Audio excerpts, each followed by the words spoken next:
25 سال نوکری کرنے کے باوجود بسا اوقات گھر پھر بھی نہیں بنتا، قبر پہلے بن جاتی ہے۔ شریعت کے ان روشن پہلوؤں کو سنیے کہ آپ ہر روز درجنوں جنت میں گھر بنا سکتے ہیں۔ اور کیسی جنت؟ وَإِنَّ رِيحَهَا لَيُوجَدُ مِن مَسِيرَةِ 40 عَامًا 70 عَامًا 100 عام 500 عام۔ 4 روایتیں ہیں۔ جنت کی خوشبو 40 سال اگر کوئی بندہ سفر کرتا رہے، جتنا سفر طے ہوتا ہے، پھر کہا 70 سال، پھر کہا 100 سال، پھر کہا 500 سال اگر کوئی سفر کرے تو جتنا سفر طے ہوگا، مومن کو جنت کی خوشبو اتنی دور سے ہی آ جائے گی۔ وہ کیسی جنت ہوگی؟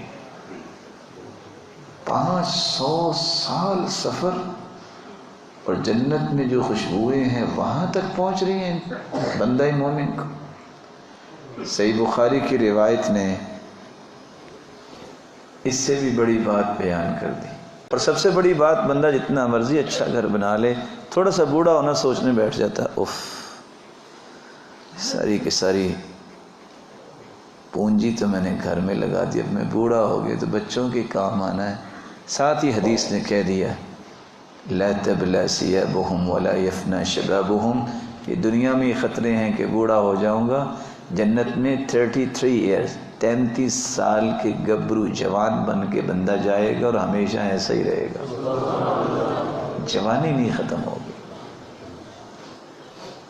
اس جنت کی خواہش کرنی چاہیے۔ تو آئیے میں کچھ درجن گھروں کے اعمال بتاتا ہوں جو اللہ کے پیارے محبوب صلی اللہ علیہ وسلم نے بتائے۔ سب سے پہلا عمل جس سے آپ جنت میں گھر بنا سکتے ہیں، من بنا مسجدا للہ یبتغی بہ وجہ اللہ، جو شخص اللہ کا گھر مسجد بناتا ہے اس نظریے سے کہ میرا رب راضی ہو جائے۔ کیسا بناتا ہے؟ صغیراً کان او کبیراً، چھوٹی مسجد یا بڑی مسجد۔ تیسری روایت میں آتا ہے ولو قدر مفحص قطا، بٹیر جتنا پرندہ بیٹھتا ہے کتنی جگہ لیتا ہے؟ 1 اینٹ یا آدھی اینٹ؟ آدھی اینٹ۔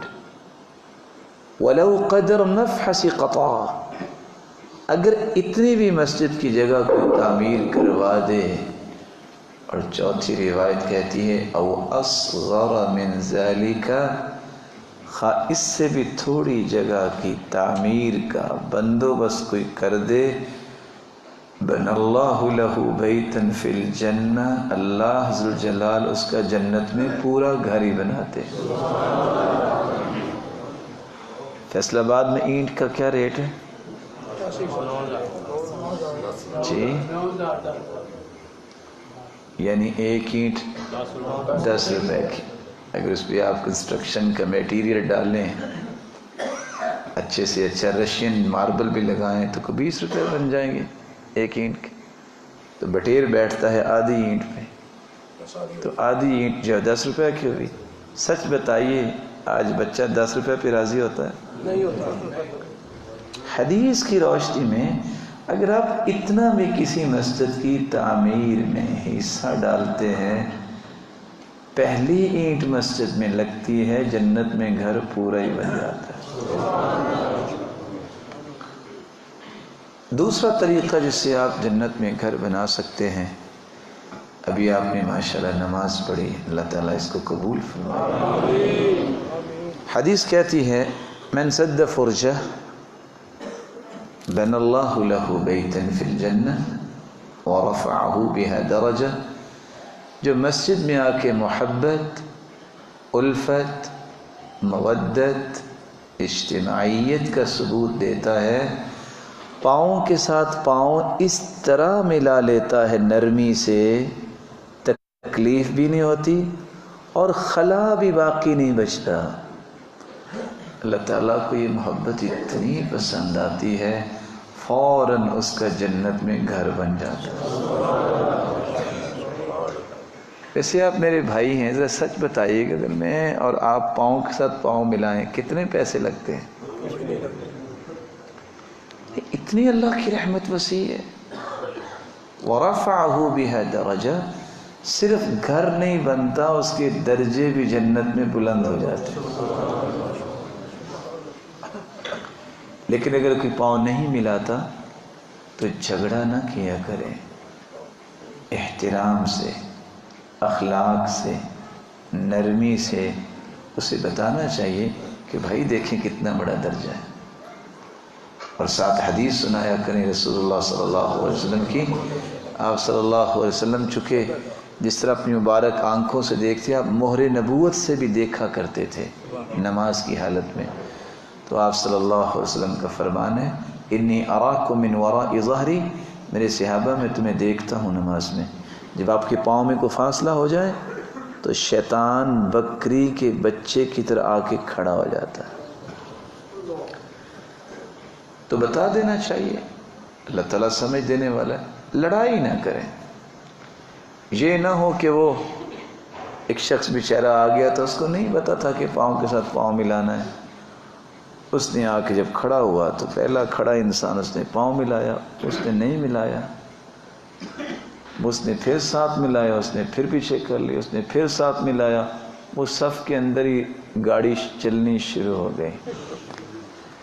وہ اللہ کی حکمت، جس مسجد کا یہ قصہ ہے، وہ دیوار بیرونی چھوٹی چھوٹی تھی، یہاں تو بڑی ہے نا، چھوٹی چھوٹی دیوار تھی، اس اللہ کے بندے کو نہ جانے کیا سوچا، اس نے چھلانگ لگائی اور باہر جا کہتا ہے ہونا،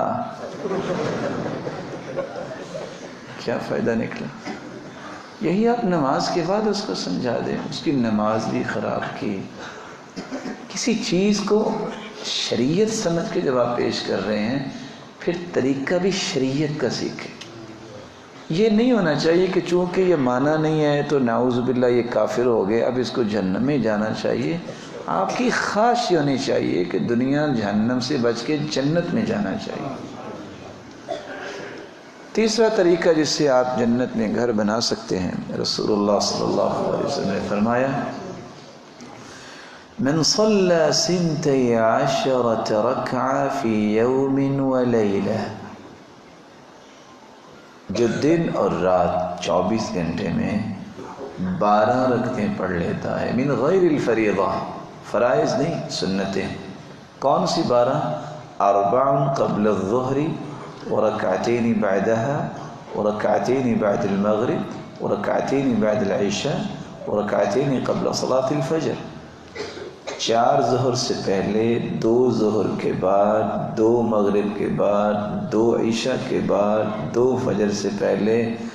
جو بندہ یہ 12 رکعتیں پڑھ لیتا ہے، اللہ عز و جلال اس کا جنت میں گھر بنا دیتے ہیں۔